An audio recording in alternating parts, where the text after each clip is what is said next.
Tidak bisa dibuktikan bahwa Nabi Muhammad itu adalah keturunan dari Ismail karena setengah dari silsilah itu ada yang mitos, yaitu dibuat-buat. Mau ikut-ikutan sunat pun mereka nggak akan ngerti esensi. Betul sekali, pasti.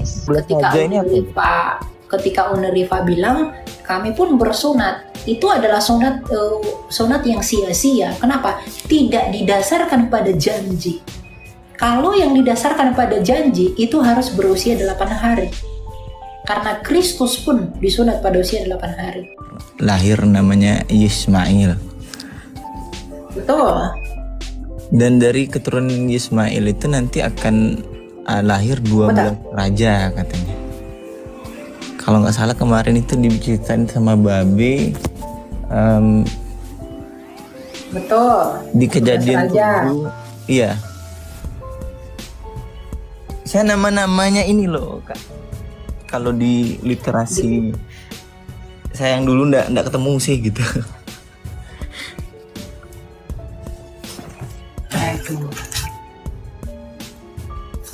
Ada di kejadian nggak itu anak-anaknya siapa aja? Anak-anak Ismail. Kejadian 23. Kejadian 17 gitu. Kejadian 17 ayat 20 dikatakan begini. Tentang Ismail, aku telah mendengarkan permintaanmu. Aku memberkatinya, membuatnya beranak cucu dan sangat banyak. Baginya dilahirkan 12 raja, dan aku akan membuatnya menjadi bangsa yang besar. Namun perjanjianku akan kutetapkan dengan Ishak yang akan dilahirkan Sarah bagimu tahun depan pada waktu seperti ini. Kalau turunannya itu ada di kejadian 23 deh kalau nggak salah ya. Nama-nama anak-anaknya Ismail ada deh. Ada antara 20 berapa gitu, 23. 21 atau 23 gitu.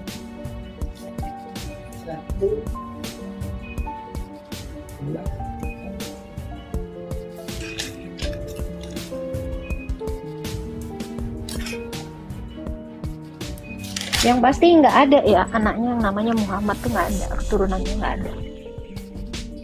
Bentar deh, ada di Alkitab, aku ada catatannya. Emang kenapa Pak mau cari tahu itu Pak, keturunan dari Ismail?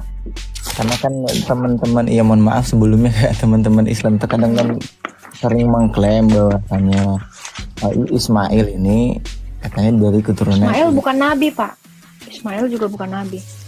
Iya, maksudnya cuman apa Kak namanya Kak, compare. Kejadian 25 Elia ayat 12. Iya. Inilah nama anak-anak Ismail disebutkan menurut urutan kelahirannya. Nebayot anak sulung Ismail, selanjutnya Kedar, Al-Adbel, Mipsa, Misma, Duma, Masa, Hada, Tema, Yetur, Nafis, dan Ketma. Itulah anak-anak Ismail dan itulah nama-nama mereka menurut kampung mereka dan menurut perkembangan mereka, 12 kepala suku masing-masing dengan sukunya. Di kejadian berapa tuh Kak? 25 ayat 12. 13 ya? 25. 13, 14, 15, 16. Berarti mengenai perjanjian itu cuman ada berlakunya di Bentar Bang. anak. Nanti baca kejadian 25 ayat 18. Keturunan Ismail itu mendiami daerah dari Hawilah sampai Syur, terletak di sebelah timur Mesir ke arah Asyur. Jadi nggak ke Arab mereka itu. Betul. Dan orang-orang Nabatea itu juga di sekitaran Israel juga. Makanya Yesus itu kan ketika dia melayani ke daerah Tirus dan Sidon, dia itu melayani orang-orang Nabatea, orang-orang Bani Nebayot dan juga orang-orang Iturea. Ketika dia melayani ke Tirus dan Sidon, gitu. Jadi Ismail itu bukan bangsa Arab. Yeah. Ismail ini dari dia disebut. Ya berbeda ya. Berbeda ya. Berbeda ya Ismail dengan Ismail. Kalau Ismail yang di Quran itu ya terserah kalian lah ya. Tapi yang dibacakan ini Ismail yang ada di dalam Alkitab. Ya, kalau Ismail kita nggak kenal itu. Yeah. Oh ya, betul. Beda sekali kenapa? Beda. Karena bapaknya Ismail yang di Alkitab itu Abraham, dan Abraham ini anak dari Terah, bukan Asar. Nah, beda. Beda. Kakeknya itu beda udah. Betul, beda. Jadi yang menyamakan tolonglah. Jangan ya. Ayahnya Abraham dalam kekristenan dan keyahudian adalah Terah. Kalau di yang lain siapa kata? Asher. Kasar. Nah, beda orang. Jadi udah nggak sama ya. Saya boleh nambahin dikit nggak? Kalau memang teman-teman Muslim masih mau maksa ya, ada salah satu scholar Islam namanya Yasir Qadhi. Teman-teman boleh cari sendiri, VT-nya bertebaran. Ada lecture panjangnya. Dia mengatakan bahwa keturunan silsilah yang sekarang ada di website atau teman-teman lihat dari Nabi Muhammad kepada Ismail itu setengah mitos, setengah fakta. Yang setengahnya yang sampai ke Ismail itu mitos, itu dibuat-buat. Nah, sementara yang dari Ismail sampai ke Adam itu diambil dari Tauratnya orang Kristen atau Tauratnya orang Yahudi. Jadi itu ada 3 sumber. Yang pertama, tidak bisa dibuktikan bahwa Nabi Muhammad itu adalah keturunan dari Ismail karena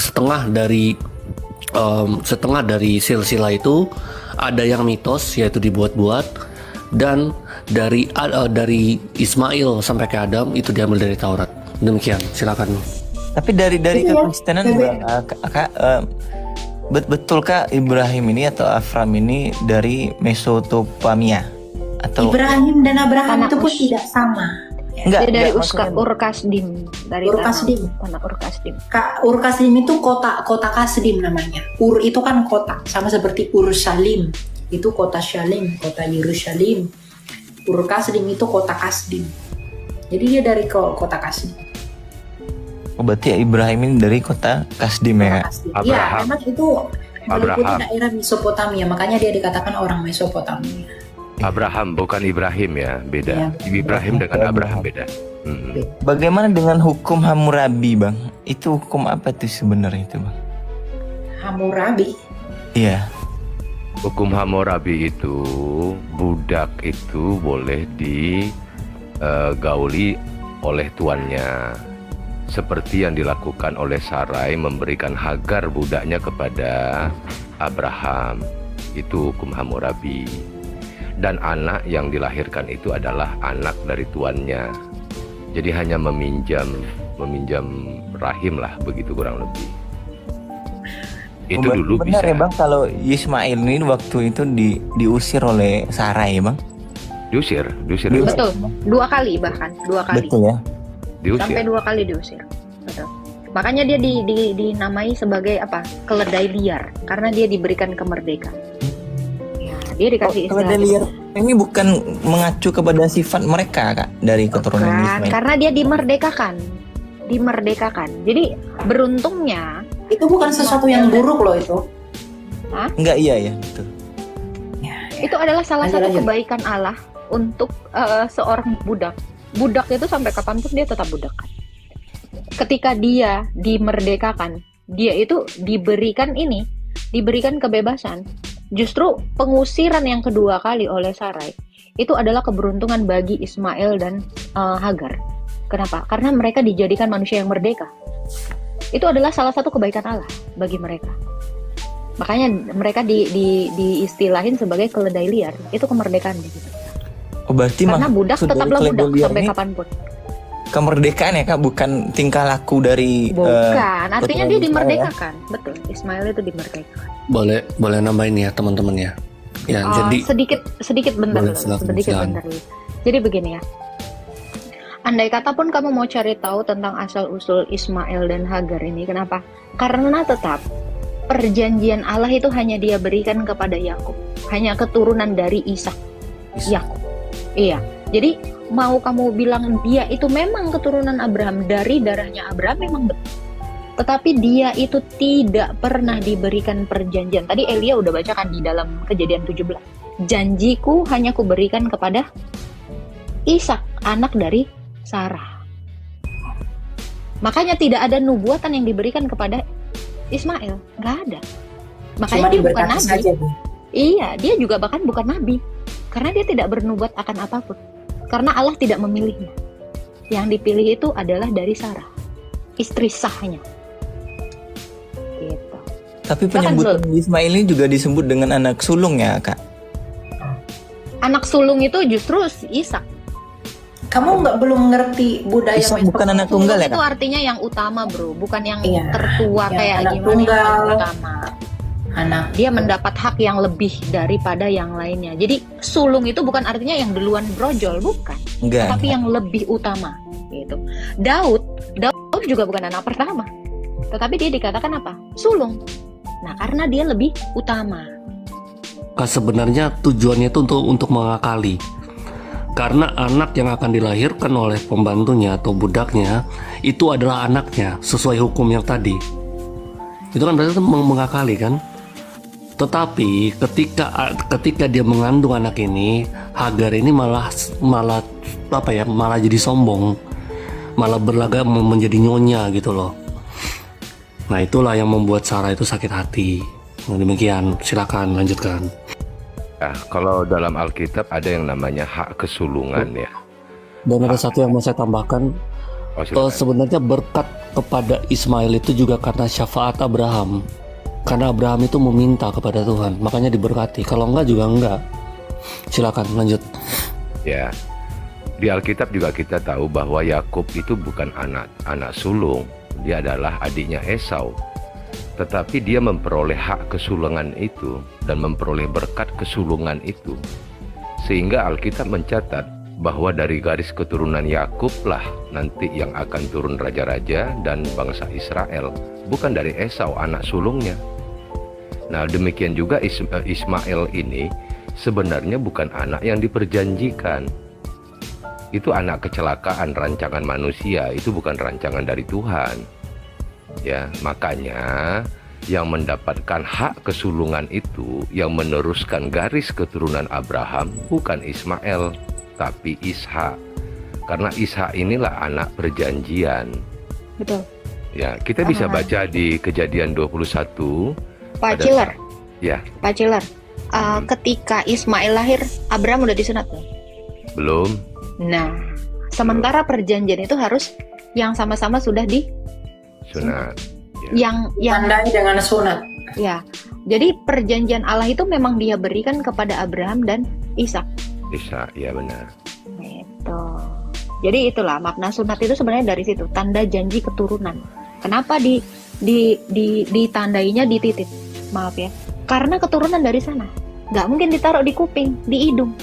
Nah, jadi sunat itu maknanya adalah tanda janji keturunan, bukan buat bersih-bersih. Kalau bersih-bersih pakai sikat kawat aja, bersihin sampai habis. Gitu. Itu makna sunat. Dan hanya tanda itu yang nggak akan hilang kalau kita udah dewasa sekalipun sebagai milik janji keturunan itu dari sana. Gitu. Dan satu lagi ya, Elia ya, kita tahu Ismail itu nggak ada. Memang dia beneran bukan nabi, dia tidak bernubuat, dan dia memang tidak apa ya, diceritakan itu hanya segitu doang kan. Keturunannya dari Hagar sampai melahirkan 12 bangsa, udah. Memang tidak ada. Kenapa? Karena sesuai dengan Mazmur 147 ayat 19 sampai 20 dikatakan apa? Coba bacakan. Mazmur berapa? Mazmur 147 ayat 19 sampai 20. Iya, nah, ini beneran digenapi. Hukum-hukum dan ketetapannya itu tidak diberikan kepada kita bacanya. Ismail pun nggak kenal itu hukum itu. Ya. Karena Mazmur ini datang bagi keturunan Yakub. Hanya Yakub Israel, dia bilang. Ya. Saya hafal semua ayat itu cuma. Iya, biar enak aja, biar lengkap lah. Ia memberitakan firman-Nya kepada Yakub. Nah, Yakub ya. Ketetapan-ketetapannya dan hukum-hukumnya kepada Israel. Ia tidak berbuat demikian kepada segala bangsa dan hukum-hukumnya tidak mereka kenal. Kira-kira masuk nggak di bangsa yang 12 tadi kamu bacakan di Kejadian 25? Nggak dikenal itu. Mesir itu pun nggak kenal itu hukum Allah. Yang dekat-dekat saudaranya masih tetanggaan nih. Mesir itu nggak kenal hukum-hukum Taurat, itu nggak tahu. Apalagi Arab sana nggak akan kenal siapapun kecuali siapa, Elia? Yakub Dan Israel yang adalah keturunan Yakub. Nah, itu Di luar dari Israel nggak ada yang kenal itu. Mau ikut-ikutan sunat pun mereka nggak akan ngerti esensi. Betul sekali, pasti. That's it. Berarti Makanya makna kemarin dari ketika 12 raja ini apa? Pak ketika Uni Rifa bilang kami pun bersunat, itu adalah sunat yang sia-sia. Kenapa? Tidak didasarkan pada janji. Kalau yang didasarkan pada janji itu harus berusia 8 hari. Karena Kristus pun disunat pada usia 8 hari. Karena di luar bangsa Israel pun ada kok bangsa-bangsa lain yang bersunat. Tapi kan tidak mengikuti peraturan Taurat. Dan tahu nggak Elia? Ya.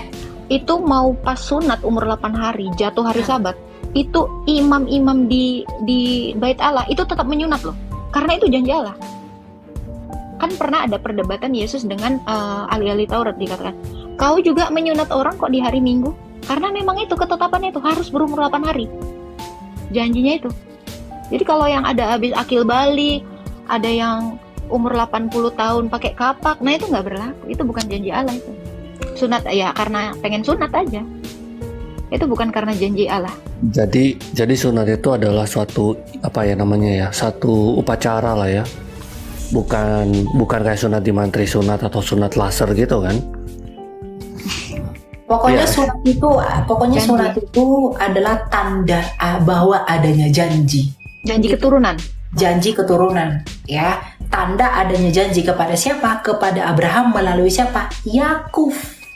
Dan itu diberikan kepada bangsa Israel. Gitu. Kalau yang lain-lain mau sunat kayak mau apa kayak terserah mereka, tetapi sunat itu yang 8 hari yang kepada Abraham, kepada Yakub, dari Harus. situ nanti keturunan yang dijanjikan itu akan mendatangkan keselamatan.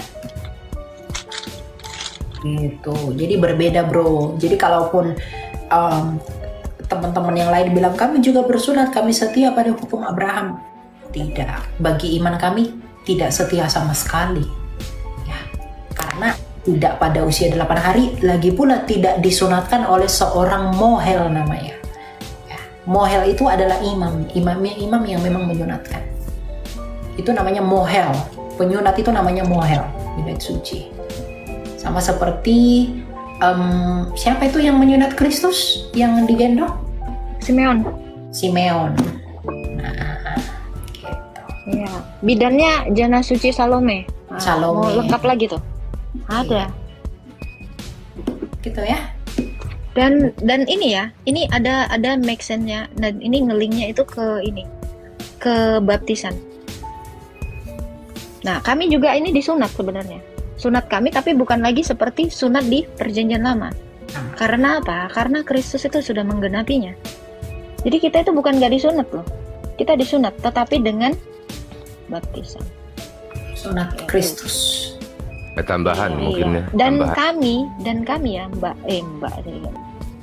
abang apa ya? Coba bukakan Elia, Galatia 3 ayat 29. Kami itu juga menerima janji itu. Walau kami nggak disunat 8 hari, tetapi kami menerima janji Allah. Karena apa? Karena Kristus. Iya. Lagi pula, jikalau kamu milik Kristus, kamu adalah keturunan Abraham dan ahli waris menurut janji Allah. Dan apa katanya? Dan berhak menerima janji Allah. Coba baca ayat 16-nya Elia. 16-nya.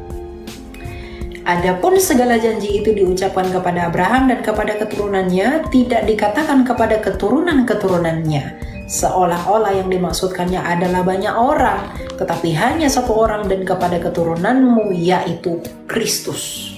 17 poinnya. Maksudku ialah janji yang telah disahkan Allah tidak dapat dibatalkan oleh hukum Taurat yang baru terbit 430 tahun kemudian, sehingga janji itu hilang kekuatan. Janji itu nggak pernah hilang. Makanya kami di dalam Kristus. Kristus itu disunatkan umur 8 hari tadi kan sama Ya. Simeon. Betul. Dan kami itu juga menjadi keturunan Abraham. Kami juga disunat. Kenapa? Karena kami adalah milik Kristus. Jadi janji itu lebih tinggi daripada hukum Taurat. Kamu harus ngerti itu. Makanya janji itu nggak bisa dibatalkan oleh hukum Taurat. Makanya penggenapan itu hanya ada di dalam kekristenan melalui Kristus. Di luar kekristenan kita tidak berhak mengecap janji yang diberikan Allah kepada Abraham. Yang ayahnya adalah Terah. Itu yang adalah orang Mesopotamia itu. Kisah berapa ini ya? Bacain Elia. Kolose 2 Elia. Kolose 2. Kolose 2 ayat 11 ya. sampai 12. Kami disunat. Nah ini penjelasannya. Dalam Dia kamu telah disunat, ya, bukan dengan sunat yang dilakukan oleh manusia, tetapi dengan sunat Kristus yang terdiri dari penanggalan tubuh yang berdosa. Karena dengan Dia kamu dikuburkan dalam baptisan, dan di dalam Dia kamu turut dibangkitkan juga melalui kepercayaanmu kepada kerja kuasa Allah yang telah membangkitkan Dia dari antara Nah, orang mati. sunat kami lebih substantif. Kenapa? Kalau dulu sunat dilakukan manusia hanya penanggalan kulit katan. Nah, kami lebih substantif lagi sampai kepada apa katanya Elia? Seluruh tubuh yang berdosa. Yang berdosa. Nah, itu sunat kami itu lebih luar biasa lagi. Kenapa? Karena sudah digenapi oleh Kristus tadi. Gitu, bro. Jadi makna sunat itu adalah tanda janji keturunan. Setiap orang yang dibaptis dalam nama Kristus, kami juga adalah keturunan Abraham. Karena apa? Karena Kristus itu adalah keturunan Abraham yang dijanjikan Allah. Itu tadi yang udah dibaca di Elia Galatia 3. Ya. Sebenarnya janji berkat keturunan itu bukan dimaksudkan kepada banyak orang, tetapi satu orang. Siapa? Yesus Kristus. Dan ketika kita dipersatukan dalam Kristus di dalam sunat yang baru yaitu baptisan, kita pun akan berhak mewarisi janji yang baru yaitu janji keselamatan. Yohanes 3 ayat 16. Jadi ketika janji itu secara turun-temurun diberikan, tadi di Galatia 3 ayat 16 dikatakan bahwa itu adalah Kristus, maka dari Kristus kita memperoleh janji yang baru, yaitu barang siapa yang percaya kepadanya kita akan memperoleh keselamatan. Itulah. Kita disebut siapa Elia? Keturunan Abraham dan juga karena kemanusiaan Yesus ya, keturunan Abraham. Keilahian Yesus juga menjadikan kami sebagai anak-anak Allah. Yohanes 1 ayat 12. Coba baca ini lihat. Jadi kami ini anak Abraham juga anak-anak Allah. Sama seperti Kristus. Kristus itu secara kemanusiaannya dia keturunan Abraham. Tapi kita secara itu disebut anak Allah, dia anak tunggal. bukan anak tunggal Allah ya. Bukan anak-anak Allah. Anak-anak Allah. Karena Yesus itu adalah anak tunggal Allah. Gitu. Kalau Kristus itu anak tunggal Bapa secara keilahian, secara kemanusiaan anak tunggal anak dari Abraham, kami juga sama. Nah, kalau kamu mau jadi keturunan Abraham, monggo dibaptis. Ya, Elia? Tambahan sedikit boleh ya, Elia ya, Agatha ya. Jadi dalam hal sunat ini juga ini menunjukkan perbedaan antara Abraham dan Ibrahim. Di Kejadian 17 ayat 24 dijelaskan bahwa Abraham berumur 99 tahun ketika kulit khitannya dipotong. Sementara dalam hadis Ibrahim itu disunat umur 80 tahun menggunakan kampak. Jadi berbeda. Nggak mungkin itu orang yang sama. Karena nggak mungkin disunat 2 kali. Ibrahim itu umur 80 tahun menggunakan kampak, sedangkan Abraham itu umur 99 tahun, dan itu tertulis di Alkitab.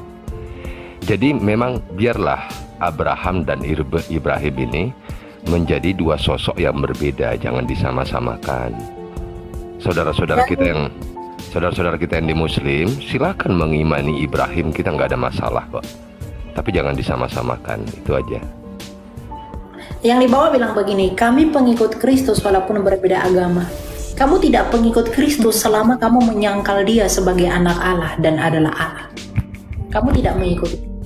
Perintah Kristus itu adalah, Yesus bilang di dalam Matius 28 ayat 20, dan ajarlah mereka.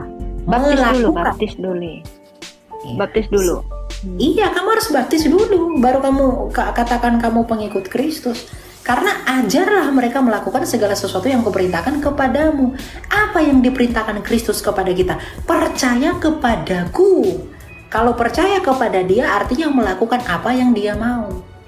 Pertanyaannya, kamu mengaku sebagai pengikut Kristus, tapi tidak memberi dirimu dibaptiskan. Kamu tidak sadar akan apa yang dia lakukan ketika ia mati di kayu salib. Nah, Kristus manakah yang kamu imani itu?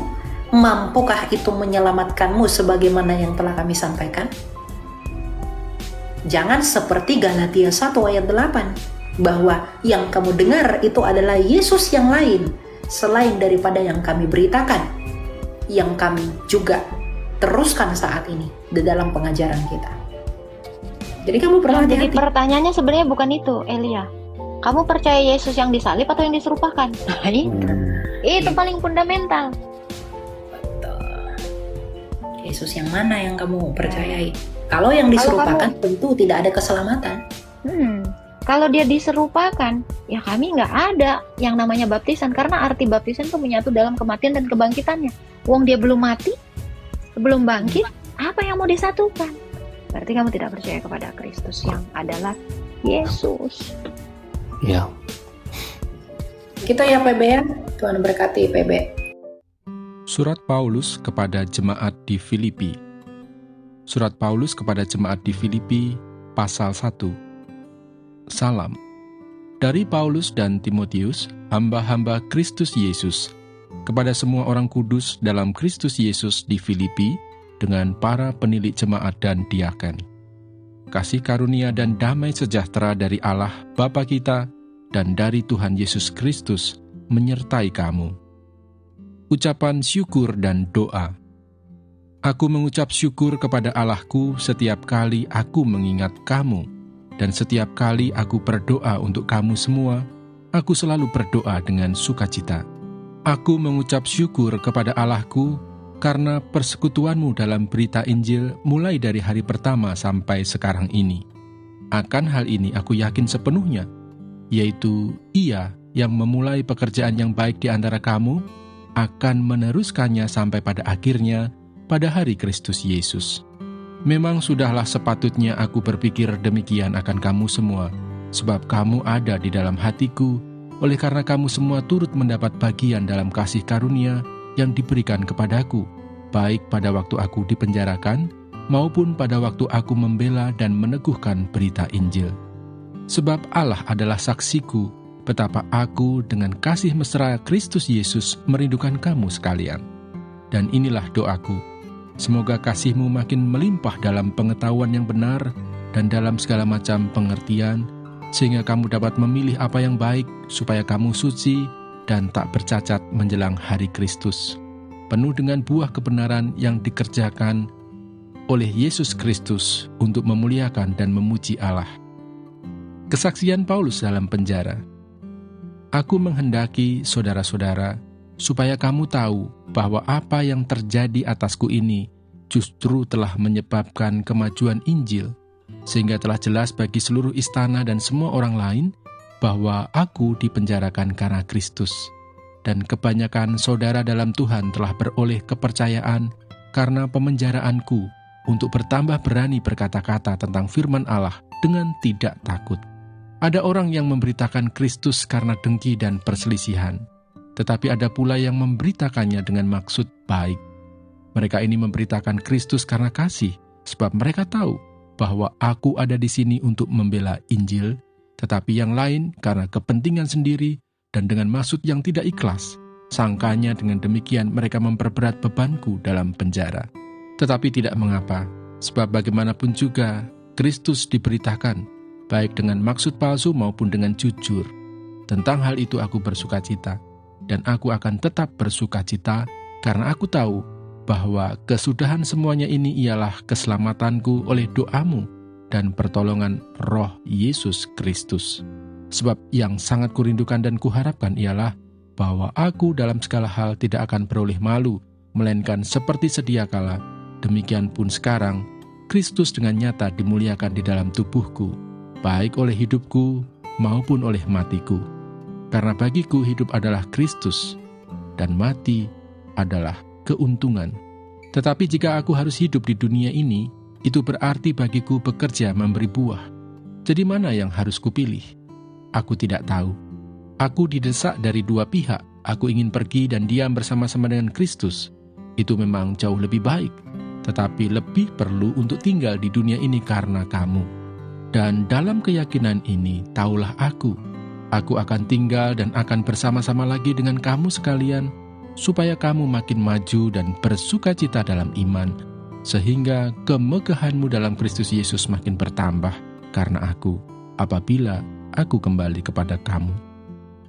Nasihat supaya tetap berjuang. Hanya hendaklah hidupmu berpadanan dengan Injil Kristus, supaya apabila aku datang, aku melihat, dan apabila aku tidak datang, aku mendengar bahwa kamu teguh berdiri dalam satu roh dan sehati, sejiwa, berjuang untuk iman yang timbul dari berita Injil, dengan tiada digentarkan sedikit pun oleh lawanmu. Bagi mereka semuanya itu adalah tanda kebinasaan, tetapi bagi kamu tanda keselamatan, dan itu datangnya dari Allah. Sebab kepada kamu dikaruniakan bukan saja untuk percaya kepada Kristus, melainkan juga untuk menderita untuk Dia, dalam pergumulan yang sama seperti yang dahulu kamu lihat padaku, dan yang sekarang kamu dengar tentang aku.